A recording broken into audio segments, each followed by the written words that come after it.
headlines. Sponsored by BST Infratech Limited. BSTL pipes available in round, square and rectangle shapes. 15 वर्षों से लगातार सब जगह फिट, हर जगह hit. For trade inquiry, contact 8338000045, 03322623914, 03322623915. आगामी 23 अप्रैल को पश्चिम बर्धमान जिले की 9 विधानसभा सीटों के लिए मतदान होना है और अब अंतिम दौर के चुनाव प्रचार में तमाम राजनीतिक दलों ने अपनी पूरी ताकत झोंक दी है। इसी कड़ी में गुरुवार को उत्तर प्रदेश के मुख्यमंत्री योगी आदित्यनाथ ने आसनसोल के बाराबनी विधानसभा क्षेत्र के आछड़ा स्कूल मैदान में चुनावी जनसभा को संबोधित किया। बाराबनी विधानसभा क्षेत्र से बीजेपी प्रत्याशी अरिजीत राय के समर्थन में आयोजित इस सभा में उत्तर प्रदेश के मुख्यमंत्री योगी आदित्यनाथ ने तृणमूल कांग्रेस पर तीखा हमला बोला। পশ্চিমবঙ্গের বিধানসভা নির্বাচনের প্রস্তুতি চলছে জোর কদমে। একদিকে নির্বাচন কমিশন যেমন প্রস্তুতি নিচ্ছে, তেমনি রাজনৈতিক দলগুলোও জোর কদমে চালাচ্ছে প্রচার। হাই ভোল্টেজ প্রচার চলছে দিকে দিকে। প্রার্থীদের সমর্থনে আসছে বড় বড় নেতা ও অভিনেতা ও অভিনেত্রীরা। তেমনি বৃহস্পতিবার জামুরিয়া বিধানসভা কেন্দ্রের তৃণমূল কংগ্রেস প্রার্থী হরিরাম সিং এর সমর্থনে চুরুলিয়া হাটতলা ময়দানে এক জনসভার আয়োজন করা হয়। এই সভায় উপস্থিত ছিলেন বাংলা চলচ্চিত্রের অন্যতম অভিনেত্রী তথা সাংসদ শতাব্দী রায়। आगामी 23 अप्रैल को पश्चिम बर्धमान जिले की 9 विधानसभा सीटों पर मतदान होना है और चुनाव प्रचार में अब सिर्फ 5 दिन ही शेष बचे हैं।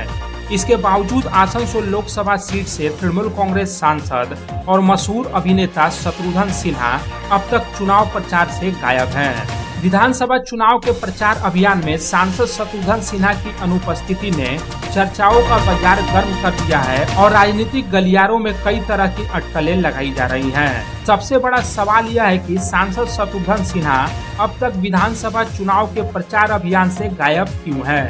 Central board of secondary education অর্থাৎ সিবিএসই প্রকাশ করলো ক্লাস 10 এর ফলাফল এবং যার তালিকা প্রকাশ করা হয় সিবিএসইর ওয়েবসাইটে। বুধবার সিবিএসইর ক্লাস 10 এর প্রকাশিত হওয়া ফলাফলের ভিত্তিতে রানীগঞ্জে 3টি সিবিএসই স্কুলের ফলাফল খুব সন্তোষজনক বলে মনে করা হচ্ছে। রানীগঞ্জ ডিএভি পাবলিক স্কুলের এবারের মোট পরীক্ষার্থীর সংখ্যা ছিল 180 জন। তার মধ্যে পরীক্ষায় উত্তীর্ণ হয় 178 জন। এই বছর অর্থাৎ 2026-এ রানীগঞ্জ ডিএভি পাবলিক স্কুলের স্কুল টপার হয়ে প্রথম স্থান অধিকার করে নেন দুজন ছাত্রী, অনুষ্কা মুখার্জি এবং সম্প্রাপ্তি পাল। তাদের উভয়ের নম্বর 98.2%। এবার দ্বিতীয় স্থান অধিকার করেন ছাত্রী অনন্যা কুমারী 97.6% নাম্বার পেয়ে এবং তৃতীয় স্থান যুগ্মভাবে অধিকার করেন দুজন ছাত্র সৌম্যজিৎ চ্যাটার্জি ও সৌভিক দাস। আসানসোল দক্ষিণের বিজেপি প্রার্থী এবং বিদায়ী বিধায়িকা অগ্নিমিত্রা পাল আজ অর্থাৎ বৃহস্পতিবার আসানসোলের কোটমোড় অবস্থিত আসানসোল দক্ষিণের দলীয় কার্যালয়ে একটি সাংবাদিক সম্মেলন করেন। এদিন এই উপলক্ষে তিনি গত 5 বছরের বিধায়িকা হিসেবে তার কার্যকালের বিবরণ তুলে ধরেন। বিজেপি প্রার্থী অগ্নিমিত্রা পাল বলেন যে শাসক দলের বিরুদ্ধে থাকা সত্ত্বেও তিনি তার 5 বছরে যে কাজ করেছেন তা শাসক দলের বিধায়করা করেননি। প্রত্যেক বিধায়ক একটি বিধায়ক তহবিল পান, কিন্তু তৃণমূলের বিধায়করা সেই তহবিল জনগণের উন্নয়নে ব্যবহার করে না, তারা কেবল নিজেদের পকেট ভর্তি করে। তবে তিনি আসানসোল দক্ষিণ বিধানসভা কেন্দ্রে ব্যাপক উন্নয়ন সাধন করেছেন। এই কারণে আজ যখন তিনি প্রচারে বের হচ্ছেন তখন তিনি জনগণের মনে বিজেপির প্রতি সমর্থন দেখতে পাচ্ছেন। विधानसभा चुनाव के प्रचार में विभिन्न राजनीतिक दलों के प्रत्याशी प्रचार के नए नए तरीके अपना रहे हैं। इसी कड़ी में गुरुवार को दुर्गापुर पश्चिम विधानसभा क्षेत्र से बीजेपी प्रत्याशी लखन चंद्र घुरोई एक अलग ही अंदाज में नजर आए। दरअसल अमड़ाई ग्राम के पास स्थित एक दुकान पर बीजेपी प्रत्याशी लखन घुरोई ने रुककर वहां खुद कढ़ाई के सामने बैठकर आलू चॉप तलने लगे। उन्हें इस तरह से दुकान में रुककर आलू चॉप तलता हुआ देखकर हर कोई हैरान रह गया। उनके चुनाव प्रचार का यह अंदाज आम लोगों के बीच चर्चा का विषय बन गया और देखते ही देखते यहाँ लोगों की भारी भीड़ जमा हो गई।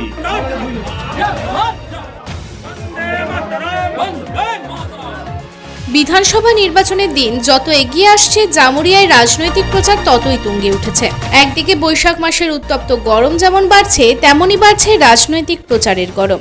এবার জামুরিয়ায় মূলত চতুর্মুখী লড়াই, তৃণমূল কংগ্রেস, সিপিএম, বিজেপি ও কংগ্রেস। তবে লড়াই হবে মূলত তৃণমূল কংগ্রেসের সঙ্গে বিজেপির বলে রাজনৈতিক মহলের ধারণা।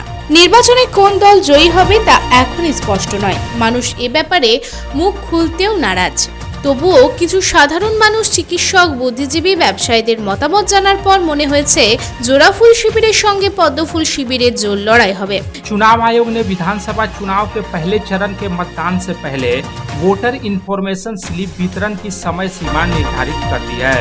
चुनाव आयोग ने स्पष्ट किया है कि अब राजनीतिक दल नहीं बल्कि बूथ लेवल ऑफिसर अर्थात BLO ही वोटरों के घरों तक वोटर इंफॉर्मेशन स्लिप पहुंचाएंगे। चुनाव आयोग की तरफ से जारी किए गए आदेश के अनुसार आगामी शनिवार तक पहले चरण के मतदान वाले क्षेत्रों में वोटर इंफॉर्मेशन स्लिप वितरण प्रक्रिया पूरी करनी होगी।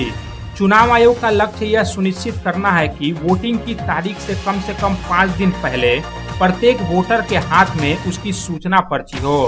पश्चिम बंगाल में पहले चरण का मतदान 23 अप्रैल को 152 विधानसभा सीटों पर होना है, जिसके मद्देनजर BLO को 18 अप्रैल तक अपना काम हर हाल में समाप्त करने का आदेश दिया गया है। इस बार की वोटर इंफॉर्मेशन स्लिप की सबसे बड़ी विशेषता इसमें शामिल विशेष QR कोड है। Lines sponsored by BST Infratech Limited. BSTL pipes available in round, square and rectangle shapes.